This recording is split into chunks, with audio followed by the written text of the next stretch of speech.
One-hit wonders from the 70s you'll never forget. At more than 8 minutes long, Don McLean's American Pie came out in 1971 and was the finale to McLean's live performances. In the song, he takes a hard look at rock and roll, where it's been and where it's going. Stuck in the Middle with You is a catchy tune released by Steelers Wheel in 1972.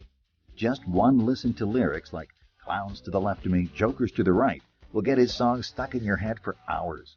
It enjoyed a resurgence of popularity in the 90s when it was used in Quentin Tarantino's Reservoir Dogs.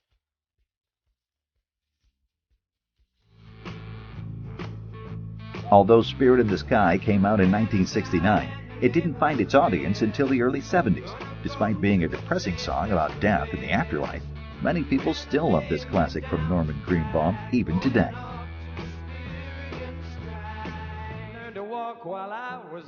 Cats in the Cradle came out during a time when it was the father's job to provide for his family, and that meant a lot of kids never really knew their dads.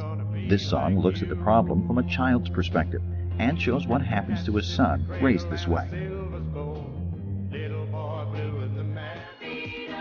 Although many people associate the song Turn the Beat Around with Gloria Estefan, it first came out as a disco tune back in 1976.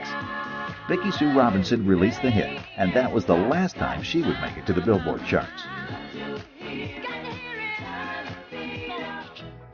Mungo Jerry released In the Summertime in 1970.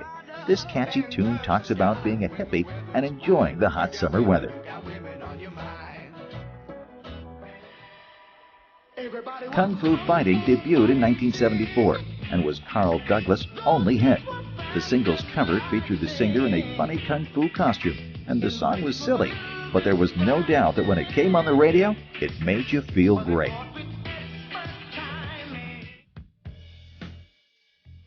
Hot Child in the City came out in 1978 and went all the way to #1 on the Billboard charts in the U.S. and Canada. Despite being an upbeat song, it actually deals with child prostitution. My Sharona came out in 1979, and although upbeat and catchy, didn't find real success until the early 80s. The Knack tried hard to hang on to the success this song brought, but unfortunately, My Sharona was the band's only real hit.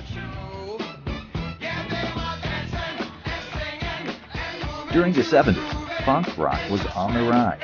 Play That Funky Music helped the genre's popularity, although the band Wild Cherry couldn't relive its success.